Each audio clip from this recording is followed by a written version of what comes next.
3 그리고 4주의 일진사주 명리학 제1438강 시작하겠습니다. 오늘은 양력으로 2022년 10월 14일이고요. 음력으로는 2022년 9월 19일입니다.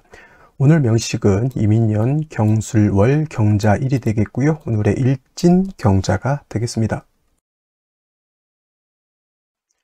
자, 오늘 살펴볼 사주 명식 일간 경금일간이 되겠고요. 경금일간이 태어난 월령은 술월이 되겠습니다. 술월에 경금이 태어나게 되면 사주를 어떻게 배합하는 것인지 알아보도록 하겠습니다. 사주를 볼 때 제일 중요한 것 일간이 되겠습니다. 오늘 일간 경이라고 하는 천간이 될 것이고요. 이 경이라고 하는 천간 10개의 천간 중에서 7번째 천간이 됩니다. 또 이 경이라고 하는 천간을 다시 오행, 목화토금수라고 하는 오행으로 구분하게 되면 금이 됩니다. 금이라고 하는 것은 쇠의 기운을 뜻하는 거고요. 이 경이라고 하는 것, 쇠의 기운을 가지고 있는 경금 이렇게 읽어주시면 되겠습니다. 그래서 경금이 될 것이고, 그 다음에 이 경금을 다시 음과 양으로 나누게 되면 경금은 양의 기운을 가지고 있는 금이 됩니다. 그래서 경금은 양금이다. 이건 가장 기본적인 것, 명리를 배울 때 이런 거는 금방 기초에서 많이 배우는 것들이죠. 그 다음에 또 금이라고 하는 것은 경금만 있는 것이 아니라 또 신금이라고 하는 것도 있는데 똑같이 쇠의 기운을 가지고 있는 것, 그 다음에 경금이 양금이라고 하면 신금이라고 하는 것은 음에 해당되는 금이 되겠습니다. 얘는 음금이 되죠. 그래서 같은 금이라 하더라도 그 성향 자체가 양의 기질을 가지고 있느냐 음의 기질을 가지고 있느냐에 따라서 그 용법하고 용신시용법이 달라지게 되는데, 양의 기운을 가지고 있는 경금이라고 하는 것은 완철금이라고 해서 강철이라든가 무쇠 같은 개념의 철이 되겠습니다. 또는 원철이라고 해서 땅속에서 금방 캐낸 철광석 같은 개념이죠. 불순물이 좀 들어가 있고요. 그 다음에 경금은 완악한 그런 금이기 때문에 화로서 단련을 받지 않은 그런 금에 해당이 되죠. 그래서 날카롭고 투박하고 그 다음에 여러 가지 녹두스러 있다 이렇게 볼 수도 있는 거죠. 땅에서 캐낸 원철과 같은 개념이 바로 경금이라고 하는 것이고, 완철금이라고 하는 단어 하나로 꼭 기억해 두시면 경금이라고 하는 것을 잘 이해할 수 있을 것 같고요. 반면에 신금이라고 하는 것은 음의 기운을 가지고 있죠. 양의 기운을 가지고 있는 완철금이 아니라 음의 기운을 가지고 있는 음금은 양금에 비해서 좀 부드럽고 매끈하고 조금은 단련을 받아서 쓸모 있는 용도 있는 그러한 금이 되겠습니다. 그래서 대체적으로 신금 같은 경우에는 보석 같은 거라든가 주옥 같은 것에 우리가 신금을 비유를 하죠. 주얼리 같은 각종 주얼리 같은 거 있죠. 반지, 보석 이런 것들 되게 신금으로 이렇게 표현하게 되는데, 경금하고 신금을 이렇게 나누는 것은 대체적으로 경금은 원철과 같다고 말씀드렸죠. 아직 사람의 손이 타지 않은, 아직 단련을 받지 않은 그런 금이고, 그냥 쉽게 말하면 야생마 같은 그런 개념이라고 하면, 신금은 이미 화로서 단련을 받아서 기물을 만든 거예요. 반지를 이미 만들었고요. 그 다음에 예를 들어서 시계를 만들었고요. 그 다음에 여러 가지 장신구 등등을 만들었기 때문에 신금은 이미 단련을 받은 금 이렇게 생각하셔도 나쁘지 않습니다. 그래서 경금이라고 하는 것은 원철과 같은 것이기 때문에 그냥은 쓸 수가 없습니다. 여러분, 땅속에서 캐낸 금광석 가지고 이런 철광석 가지고 집에다 놔두면 그 장신구가 됩니까? 그거는 어디까지나 제철소라든가 이런 데 가가지고 불순물 빼내고요. 금이면 금, 철이면 철, 순수한 금과 철을 뽑아내서 기물을 만들어야지만 용도가 생기는 것이죠. 그래서 경금이라고 하는 것은 단련을 받아야 된다. 그 단련을 받기 위해서는 경금 뭐가 필요하다? 화가 필요한데, 경금을 실질적으로 단련할 수 있는 것은 병화가 아니라 정화를 취용해서 경금을 단련할 수가 있겠고요. 그 다음에 정화를 쓰는 경우에는 간목을 쓰는 경우도 간목으로서 정화를 생조해 줘야지만 능히 정화가 경금을 단련할 수 있다. 근데 오늘은 좀 다른 말을 좀 다른 말을 좀 해야 할 것 같은데, 뭐냐면 제가 항상 경금은 정화를 써야 된다라고만 말씀을 드렸습니다. 근데 가끔은 임수를 쓰는 경우도 없지 않아 있습니다. 어느 때냐면 4월이라든가 5월 같은 때는 화가 왕한 화왕절이기 때문에, 이런 경우에는 월령 자체가 화가 왕하기 때문에 다시 화가 왕할 필요는 없다. 이때 임수를 쓰는 것은 뜨거운 열기를 갖다 조절시켜 줘야 된다라고 하는 개념으로서, 그리고 화가 왕할 때 경금 자체가 자칫 잘못하면 소용 녹아버려서 못 쓰게 돼버리는 것을 막기 위해서 임수로서 경금을 갖다가 좀 더 도세해주는 그런 개념으로서 임수를 쓰는 경우도 있고요. 또 어느 경우에냐면 토왕절인 경우에는 화를 쓰지 못하고 이런 경우에도 임수를 쓰는 경우가 있습니다. 이거는 왜냐하면 원령의 특징 때문에 그런 거예요. 원래 일간의 특징으로만 놓고 보게 되면 경금은 당연히 정화를 써서 단련하는 것이 필요하지만은 또 그래서 월지라고 하는 것이, 원령이라고 하는 것이 그만큼 중요한데, 화가 왕할 때는 화를 용신을 쓸 때 화가 너무 왕하면 오히려 화가 지나쳐서 임수를 쓰는 거고요. 토가 왕할 때는 자칫 화를 쓰게 되면 극설교집이 되기 때문에 이때는 화를 쓰지 못하고 임수를 쓴다. 쉽게 말하면 정화를 쓴다라고 하는 것은 불로서 경금을 단련한다라고 보면, 임수를 쓴다라고 하는 것은 부싯돌이라든가 아니면 여러 가지 칼을 갈 때 물을 이용해서 이렇게 칼을 갈게 되죠. 그렇게 생각하시면 돼요. 화로서 단련할 수도 있겠지만은 숫돌 같은 데다가 물을 이용해서 경금을 단련할 수도 있다라고 이렇게 봐서 대체적으로 경금은 정화를 쓰지만 이렇게 임수를 쓰는 경우도 없지 않아 있는데, 오늘 술월 같은 경우가 예외적으로 또 그러한 날에 해당이 되고요. 또 술월의 경금도 다시 정화를 쓸 수 있는 경우가 또 없지 않아 있습니다. 그거를 지금 원령을 설명하면서 한번 설명을 해보도록 하겠습니다.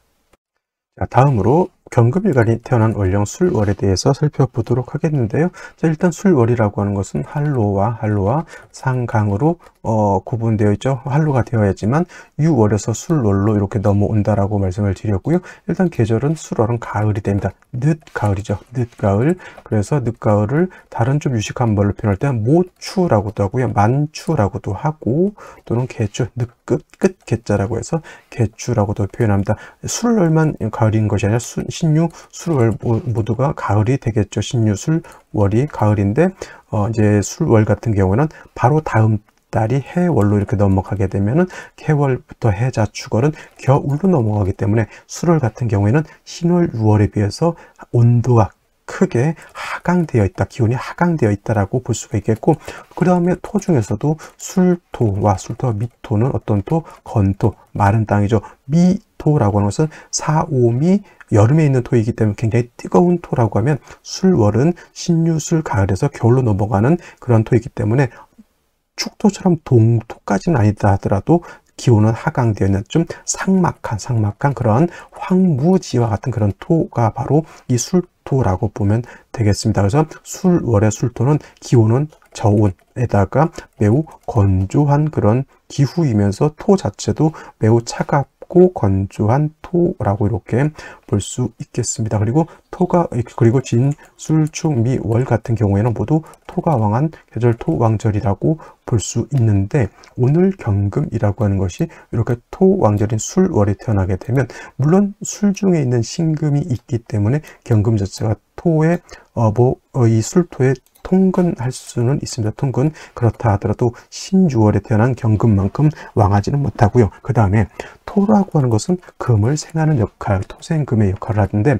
토가 금을 생할 때 습토라야지만 습토라야 생금할 수 있다, 생금 가능하다라고 하는 것을 여러분들 꼭 기억해 두시기 바랍니다. 그래서 경금이 술에 통근한다라고 하는 것은 별개를 하더라도 술토 자체는 건토, 마른 땅이기 때문에 경금을 생할 수 있는 힘은 부족합니다. 모양새는 토생금이지만 실질적으로 술토 또는 미토는 경금 또는 신금을 생할 수가 없다. 진토 또는 습토인 축토 같은 경우에는 금을 생할 수 있지만, 술토 미토는 토를 생함이 부족하다. 단 술토는 일간 경금이 통근할 수 있다라고 하는 것이고, 또 술월 같은 경우에는 토가 왕한 계절인데, 만약에 무토라든가 또는 기토 같은 것이 천간에 투출하게 되면, 이때는 뭐냐면 토생금, 인성이 달을 생하지만, 물론 생도 되지 않겠지만 토가 너무 많게 되면 문제가 뭐냐면 토다매금이 될 수 있다라고 하는 겁니다. 토다매금, 다른 말로 토후매금이라고도 할 수 있죠. 토가 많아서 금을 땅에다 매몰시켜 버리게 되면, 경금은 아까도 말씀드렸지만 정화로서 단련해야 되는데, 토가 많아서 매금돼 버리면 정화로서 경금을 단련할 수가 없겠죠. 화생토하고 토생 금이 되기 때문에 경금을 정화로서 단련할 수가 없다. 그리고 오히려 경금을 매금시켜 버린다. 만약에 이런 경우에 경금은 정화로서 단련해야 된다라고 봤을 때 이렇게 되게 되냐면 뭐가 문제냐면 이 토가 완전하게 경금을 생할 것 같지만은 오히려 생이 안 되고 매금시켜 버리죠. 그 다음에 화라고 하는 것은 다시 토를 생해서 매금되는 것을 더욱 가중시켜 버린다라고 하는 그런 것이 문제가 된다. 제가 아까 여기서 극설교집이라고 했는데 이거 제가 좀 잘못 쓴 것 같고요. 이거는 토다 매금 때문에 그런 겁니다. 토다 매금 때문에 화를 쓸 수가 없다라고 하는 것, 이것이 문제가 되는 것이죠. 그래서 이때는 수월 같은 경우에는 화를 쓰지를 못하고요. 화를 쓰지 못하고 이런 경우에는 뭘 써야 되냐면 간목을 써야 되는 거예요. 간목을 써서 뭐냐면 토가 많아서 금을 매금시켜 버리는 것을 막아주는 것이죠. 목이라고 하는 것은 화를 생하는 역할도 하겠지만 목극토하는 역할도 하기 때문에 토가 많아져서 경금을 매금시키는 것을 간목으로서 막아준다. 근데 중요한 것, 술월은 어떤 계절? 그렇죠. 아까 말했던 저온이면서 건조하다라고 말씀드렸죠. 저온 건조 해서 술월의 간목은 기온은 차갑고 건조, 수기가 없기 때문에 말라 죽습니다. 토는 간목은. 그래서 고사할 수 있기 때문에 이때는 수로서 저 간목을 생조해 줘야 되는데, 예를 들면 다른 일간이 간목이라든가 을목 같은 경우에 쓰면 개수를 썼을 거예요. 개수. 근데 이거는 개수를 쓰지 않고 임수를 쓰는 이유는 뭐냐면, 물론 간목을 생하는 데는 임수보다는 개수가 월등히 공력이 크다라고 보지만, 이거는 일간 때문에 개수를 못 쓰고 임수를 쓰는 이유가 뭐냐면, 자, 매금된다라고 하는 뜻은 경금이 토가 묻어서 탁해진다라고 하는 뜻이고, 간신히 간목을 써서 얘를 토 속에서 꺼내는다라고 하면 잡티라든가 티끌이 많이 묻어 있는 거죠. 이때 경금을 갖다가 닦아내는 겁니다. 숫돌이라든가 물을 이용해서 경금을 갖다가 깨끗하게 닦아내는 역할을 하는 것은 개수로서 하는 것이 아니라 임수로서 하는 거거든요. 이때는 그래서 경금이 수월에 태어났을 때는 간목으로서 토를 갖다가 제거시켜서 경금이 매금되지 않도록 하고, 임수를 얻는 뜻은 간목도 생하는 뜻이 있지만은 경금을 도세조까지는 아니더라도 태클을, 먼지를 씻어내는 그런 역할을 하기 때문에 이렇게 임수를 쓰는 것인데, 그래서 수월의 경금은 간목 임수를 쓰는 것이 기본적인 용신치용법이다라고 이렇게 볼 수 있는데, 만약에 신금이라고 하는 것이라든가 또는 유금 같은 것이 있어서 경금 자체가 뿌리가 튼튼하다, 이렇게 되면 방압을 형성하거나 준방압을 형성하게 되거든요. 이런 경우에는 간목을 쓸 필요 없이 원칙적으로 그거는 정화를 쓸 수가 있습니다. 그리고 정화가 약하기 때문에 이런 경우는 간목으로서 정화를 이렇게 생조해줘서 정화가 경금을 단련할 수 있도록, 물론 뭐 지지로 자수 하나라든가 신중에 임수 하나 정도 이렇게 있다라고 하면 능히 간목을 생할 수 있기 때문에 문제가 되지 않겠죠. 그래서 토가 너무 많게 되면 간목 임수를 쓰는 것이고요. 반대로 경금이 지지해서 신금, 유금 등을 봐서 금이 많아지게 되면 이때는 토를 무시하고, 금이 많아지게 되면 토가 어느 정도 금을 매금하기가 좀 어렵죠. 작은 금이었을 때 매금이 되는 것이지, 금이 크게 되면 매금되기가 어렵죠. 이런 경우에는 원한적으로 정화 간목을 쓴다 라고 이렇게 기억을 해 두시면 되겠습니다. 그래서 수월의 경금, 토가 많으면은 뭘 쓴다? 간목 임수를 쓰는 거고, 금이 왕하다라고 하면 다시 정화 간목을 쓴다. 두 가지 정도 기억해 두시면 수월의 경금이 태어났을 때 사주 보는 방법 크게 어렵지 않게 이해할 수 있을 것이라 생각이 됩니다. 자, 그러면 오늘의 명식을 다시 한번 살펴보도록 하겠습니다. 오늘 명식, 일간 경금이 되겠고요. 경금 일간이 태어난 월령, 토 왕절인 술월이 되겠습니다. 일단 일간의 특징과 그 다음에 월령의 특징을 알아낸 연후에는 격국이라고 하는 거 살펴볼 필요가 있습니다. 격국. 그래서 격국을 살펴보게 되면은, 일단 격국이라고 하는 것은 일간과 월령과의 관계를 살펴 사주 8글자가 어떻게 구성되어 있느냐를 놓고 보는 것인데, 일간 경금이라고 하는 것은 양의 성질을 가지고 있는 양금이 되겠고요. 그 다음에 지지로 술토도 역시 양의 기운을 가지고 있는 또 양토가 되겠습니다. 그래서 양대 양이 되는 것인데, 토가 금을 생하는 토생금의 관계. 그래서 경금 입장에서 토는 나를 생해주는 거니까 아자가 되죠. 아생자는 식상이 되는 것이지만 나를 생하는 것은 생아자라고 하고요. 그 다음에 생아자는 다른 말로 인성, 나를 생해주는 어머니와 같다 해서 인성이라고 하고, 인성은 다시 정인이라고 하는 것과 정인과 편인으로 이렇게 구분해 볼 수가 있겠죠. 여기서 정인이라고 하는 것은 일간과 인성과의 관계가 양대음 또는 음대 양으로서 음양의 조합과 맞으면 얘는 정인이 되는 것이고요. 편인이라고 하는 것은 일간과 인성과의 관계가 양대 양 또는 음대음으로서 음양의 조화가 맞지 않는 것을 편인이라고 하는 것이니, 오늘은 양대양의 관계가 성립이 됩니다. 그래서 오늘은 정인이 아니라 편인이 되겠고 편인격이 됩니다. 물론 술월에 경금이 통근한다 하더라도 일단 토가 왕한 계절에 금이 있기 때문에 자칫 잘못하면 모왕자쇠가 될 수가 있겠고요. 모왕자쇠한다라고 하는 것은 다른 말로 토다금매가 될 수 있다라고 하는 거, 토후매금이 될 수 있다라고 하는 것을 여러분들 꼭 명심해 두시고요. 이거 가지고 사주를 배합을 하는 겁니다. 토가 많아서 경금이 매금되지 않도록 아까 말씀드렸던 것처럼 간목으로서 토를 제거하고 임수로서 도세할 수도 있겠지만, 다시 지지로 금국을 형성하게 돼서 금이 많아지게 되면 이때는 정화와 간목을 지원한다. 어느 경우에도 간목은 필요하겠죠. 토를 제거하는 입장에서도 쓸 수가 있겠고, 그 다음에 정화를 생조하는 입장에서도 쓸 수가 있게 되는 것인데, 자, 오늘 연지를 보게 되면 인목이라고 하는 것을 이렇게 얻었습니다. 연지의 제가 되겠죠. 물론 간목이 천간에 투출되진 않았지만은 인중에 있는 간목을 가지고 있기 때문에 토가 어느 정도 있을 때 그 토를 갖다가 억제해주는 역할은 할 수가 있겠고요. 자, 일지는 자수라고 하는 것을 얻었습니다. 경자일주죠. 물론 이 자수라고 하는 것은 건토인 마른 땅인 술토 옆에 첩진되어 있으면 술토를 갖다가 약간 습토화하는 그런 역할은 할 수가 있어서 금을 생할 수 있게 하는 역할을 하게 되지만, 역시나 술월에 수가 많아지게 되면 사주가 어떻다? 그리고 그렇죠, 차가워지고요. 그 다음에 금이 약한 상태에서 술을 많이 보게 되면 금의 기운을 설할 수 있다. 근데 중요한 것은 토가 많았을 때는 간목 임수를 쓴다라고 했으니 연간에 임수가 있는 것은 나쁘지 않겠죠. 이렇게 되면 금이 이렇게 왕하다라고 보지는 않습니다.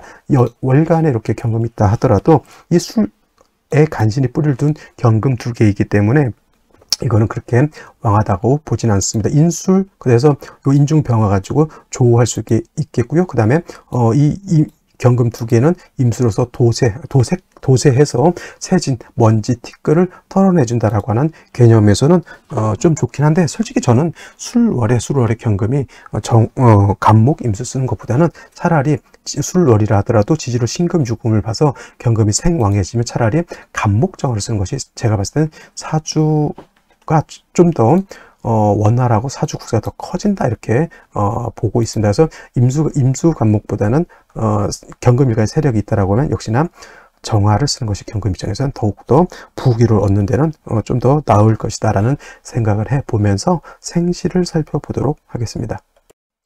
자, 생시 제일 먼저 병자시를 보도록 하겠습니다. 병자시. 자, 병자시가 되게 되면은, 자, 일단 자수 하나 있죠. 자수 2개입니다. 임수라고 하는 것이 자수 2개 뿔을 뒀으니 이 임수는 굉장히 왕한 임수인데, 그래도 범람할 우려는 없습니다. 왜냐하면 원령 자체가 토가 왕한 술토이기 때문에 물이 범람하지는 않는다라고 보겠고요. 금이 있어서 다시 술을 생하는 관계가 있겠고, 물론 이제 임수가 경금을 도세 주옥은 신금일간이고 도세에서 세진해 준다라고 하는 개념으로는 볼 수 있지만, 역시나 사주가 추운 것이 문제였는데 인중에 있는 병화 투출해서 조후해주는 역할을 한다라고 해서 사주 자체는 짜임은 나쁘지 않습니다만은, 말씀드렸던 것처럼 경금이 임수 쓰는 것보다는 경금은 정화 쓰는 것이 오히려 사주를 볼 때는 더욱 좋다라고 볼 수가 있고요. 만약에 이것이 예를 들면 정축시가 되는 경우를 보죠. 정축시 이렇게 되게 되면은 이 자수를 끌어당겨서 자축합토가 되죠. 자축합토가 되면 인성이토가 더욱 왕해지게 됩니다. 그러면 이런 경우에는 아까 말씀드렸던 것처럼 토가 많아서 매금이 될까 걱정인데, 일단은 무토기토가 천간에도 투출할 되지 않았다라고 하는 점에서는 그렇게 나쁘진 않고요. 그 다음에 정화가 투출되어 있으면 경금을 이렇게 단련할 수가 있겠죠. 근데 임수가 있게 되면은 이런 경우에는 임수를 용신으로 쓸 것인지 아니면 그러니까 임수로서 경금을 세진하는 것으로 용신으로 쓸 것인지 아니면 정화로서 경금을 단련하는 것으로 용신을 쓸 것인지가 이제 구분이 돼야 되는 거거든요. 만약에 임수로 용신으로 쓴다라고 하면 그냥 정화는 단순히 그냥 조후의 용도로서 쓰는 것이고, 그 다음에 만약에 정화로서 경금을 단련하는 용도로 쓴다라고 하면은 오히려 임수는 화를 갖다가 수국화해서 화를 억압하는 기신이 될 수밖에 없겠죠. 그럼 여러분들은 어떤 것을 용신으로 쓰는 것이 좋을지 한번 생각해 본다라고 하면 어떤 것일까요? 저 같으면 식신보다는 역시나 관을 쓰는 것이 더 좋습니다. 해서 이런 경우에는 정화로서 경금을 단련하고, 그 다음에 간목으로서 인중간목으로서 정을 생주해 주는 것이고, 화가 용신인 경우에는 임수는 병이 되는 것인데, 그래도 임수 밑에 목이 있으니까 이 목이 임수의 기운을 좀 설해서 화를 생할 수 있는 그런 구조는 되지만, 역시나 임수가 천간에 있는 정화를 잡고 억압하려고 하면 정화가 좀 위축될 수는 있다라고 하는 점 하나 하고요. 그리고 축토를 얻었다 하더라도 이 경금 자체가 그렇게 왕한 것은 아닙니다. 그래서 이런 경우에는 차라리 금운을 만나서 얘가 좀 더 일간 경금이 좀 왕해진다라고 하면 그때 오히려 더 큰 부귀를 얻을 수 있는 명식이 된다. 이때는 대운에서 좀 받쳐주는 것이 좀 필요할 것 같고요. 그 다음에 무인시 같은 경우에는 이것이 바로 뭡니까? 아까 우려했던 수월에 무토가 투출해서 경금을 매금시켜 버리는 그런 역할을 하는 것이고, 천간에 뭐가 없습니까? 간목이 없기 때문에 무토를 제하기는 좀 힘들고요. 이 무토는 임수를 파극하려고 하는 그런 역할을 하는데, 다행스럽게 여기 경금이 딱 찡가져 있기 때문에 이 무토가 금을 생하고 금이 다시 수를 생해서 이렇게 금을 갖다가 세진할 수 있는 역할을 하죠. 그 다음에 연지 시지에 천간에 간목 투출되진 않았다 하더라도 이 인중 간목으로서 무토를 갖다가 견제하는 정도의 역할은 할 수 있다고 이렇게 보게 됩니다. 그래서 이거 같은 경우 무토가 투출된 것이 썩 좋은 것은 아니다라고 볼 수가 있겠고, 그 다음에 경진시 이렇게 보게 되면은요, 이거는 진술충은 되지 않습니다. 이건 떨어지기 때문에 진술충은 되지 않고요. 만약에 경진이었다면 진술충이 될 것이지만 떨어져 있고, 이거는 자진합수가 되죠. 자진합수가 돼서 수가 오히려 더 왕해지게 된다라고 볼 수 있죠. 물론 경금을 갖다가 세진해주는 역할은 한다 하더라도 몹시 춥다. 그래서 인중병화로 이거는 조후의 필요성이 없지 않아 있겠고, 그 다음에 임오시 같은 경우는 좌오상충 빵 때려버리니 이거는 자수도 오화도 날려버리니 이거 좋지 못합니다. 인옷을 화국이 되냐? 안 됩니다. 이건 이런 화국이 인옷으로 화국이 되기 전에 벌써 좌우축이 벌써 끝나버렸죠. 그러면 오화가 꺼져버리는데 어떻게 화국이 인옷을 화국이 됐지 않겠죠. 또 임수 두 개가 투출돼서 경금을 갖다가 이렇게 도생을 하지만 역시나 사주 자체가 좌우충이 있게 되면 사주가 매우 불란해진다라고 볼 수가 있겠고요. 그 다음에 갑신시 마지막으로 이렇게 보게 되면 신자 수국이죠. 역시나 수가 왕해지게 됩니다. 그래서 이제 임수가 경금을 도세하고요. 또 간목은 수의 기운을 설해서 화가 있다라고 하면 화를 생할 수 있는 구조가 되는 것이지만, 역시나 아쉬운 점은 역시나 금이 왕에서 정화를 쓰는 것이 제가 봤을 때 가장 이상적이지 않을까라는 생각을 해보게 되고, 임수를 부득이 쓰긴 쓰지만 한습해져 있기 때문에 조후가 돼야지만 원활한 사주가 될 수 있다 정도 기억해 두시면 되겠습니다. 정해시 같은 경우 정축하고 다른 게, 해수가 이게 뿌리가 튼튼하게 되면 정화의 힘이 정축보다는 정화의 힘이 많이 약해진다. 무조건 목화운으로 가서 화가 살아나는 것이 필요할 것이다 정도 기억해 두시면 되겠습니다. 자, 오늘은 여기까지 설명드리도록 하고요. 불금 멋있게 보내시기 바랍니다. 저는 내일 토요일 또 찾아뵙도록 하겠습니다. 감사합니다.